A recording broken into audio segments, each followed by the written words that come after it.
So আজকের ভিডিওতে আমি বানাবো ডিআইওয়াই বার্নিশ, তাও আবার নানা রকম এক্সপেরিমেন্ট করে। সো তোমরা দেখতেই পাচ্ছ এই ভিডিওটিকে আমি 3টে পার্টে ভাগ করেছি। So number 1 is DIY varnish making.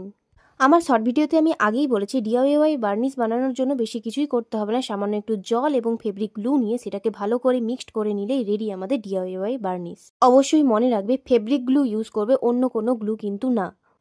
তো চলো আমাদের এই ডিআইওয়াই বার্নিশটাকে এবারে অ্যাপ্লাই করে দেখা যাক। আমি এর আগে একটা ছোট্ট বটল আর্ট বানিয়েছিলাম এবং এটার ওপরেই আমি সবার প্রথমে অ্যাপ্লাই করে দেখব। আমার মনে হয় বার্নিশ সঙ্গে সঙ্গে মানে পেন্ট করার পর সেটা শুকোলে অ্যাপ্লাই করা উচিত, অনেক দিন পর রেখে অ্যাপ্লাই করা উচিত না, যেমনটা আমি এখানে করেছি। দেখো এই বার্নিশটা অ্যাপ্লাই করার পর কিন্তু এই রঙগুলো আস্তে আস্তে কিন্তু উঠে যাচ্ছে।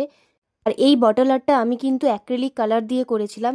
আর এটা বোঝার জন্যই আমি 4 রকমের কালারের ওপর এক্সপেরিমেন্টটা করেছি। আমি একটা চক কালারের ওপর করেছি, যেহেতু আমার কাছে চক কালার ছিল না তাই জন্য আমি চককে গুঁড়ো করে সেটা অ্যাক্রিলিক পেন্টের সঙ্গে মিশিয়ে চক কালার রেডি করে নিয়েছি এবং সেটা এখানে অ্যাপ্লাই করেছি। আর একবার এই চক কালারটা ইউজ করার পর লিটারেলি আমি চক কালারের ফ্যান হয়ে গেছি।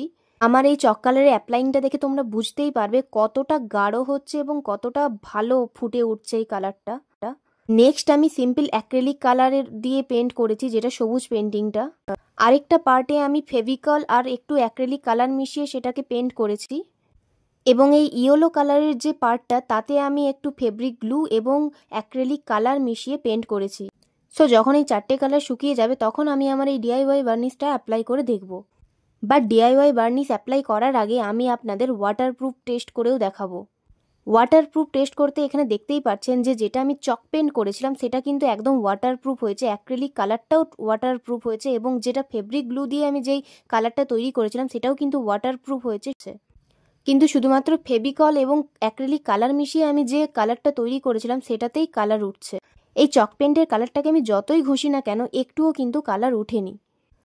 সো এবার যে পার্টটা আসতে চলছে সেটা হচ্ছে সব থেকে গুরুত্বপূর্ণ। এখন আমি ডিআইওয়াই বার্নিশটা অ্যাপ্লাই করে দেখব প্রত্যেকটা কালারের ওপর। তো সবার প্রথম আমি আমার ডিআইওয়াই বার্নিশটি এই চক পেন্টের ওপর অ্যাপ্লাই করব। আমি এক সাইডটাই বার্নিশ ইউজ করেছি এবং এক সাইডটাই করিনি, যাতে আপনারা খুব ভালোভাবে বুঝতে পারেন। এবং এইভাবে আমি বাকি পার্টগুলোর ওপরও ডিআইওয়াই বার্নিশটা অ্যাপ্লাই করে নেব।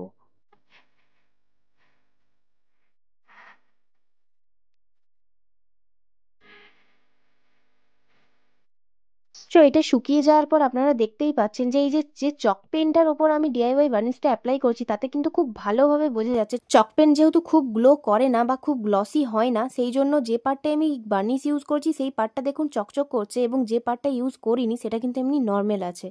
কিন্তু এই বাকি পার্টগুলোর ওপর আমি তেমন অতটা কিছু বুঝতে পারিনি, আর কালারও কিন্তু ওঠেনি কোনো পার্টেই। শুধুমাত্র এই ফেভিকল দিয়ে যে কালারটা করেছিলাম, যে পেনটা আমি বানিয়েছিলাম তাতেই খালি একটু কালার উঠছে, বাকি কিন্তু ফেব্রিক গ্লু দিয়ে এবং অ্যাক্রিলিক কালারের ওপর আমি আমার ডিআইওয়াই যে বার্নিশটা অ্যাপ্লাই করছি তাতে কিন্তু কালার কিন্তু উঠে যায়নি। সো কনক্লুশন পার্টে আমরা এটাই বলতে পারি যে যখন আমরা বার্নিশ অ্যাপ্লাই করব বা কোনো কিছু যখন পেন্টিং করছেন তখন চক পেন্ট ইউজ করাটাই আমার মনে হয় বেটার, কারণ চক পেন্ট 1 নম্বর ওয়াটারপ্রুফ হয়, নন গ্লসি হয় এবং যখন আপনি বার্নিশটা ইউজ করবেন সেটার কিন্তু এফেক্টটা খুব ভালোভাবে দেখা যায়। যদি চক পেন্ট নাও থাকে তাহলে চকের গুঁড়ো মিশিয়েও কিন্তু আমরা এই চক পেন্টটা তৈরি করতে পারি, আর এটা কিন্তু ওয়াটারপ্রুফও হয়। আপনাদের কি মনে হচ্ছে সেটা অবশ্যই কমেন্টে জানান। এরপর আমি আরও এক্সপেরিমেন্ট করব, আমার আরও যে আঁকাগুলো আছে সেগুলোর ওপর আমি অ্যাপ্লাই করে দেখব যে কোনটার কালার উঠে যাচ্ছে আর কেন উঠে যাচ্ছে। সো আজকের ভিডিওটা এই পর্যন্ত। যদি ভিডিওটি ভালো লেগে থাকে তাহলে অবশ্যই like, share, comment and subscribe করতে ভুলবেন না।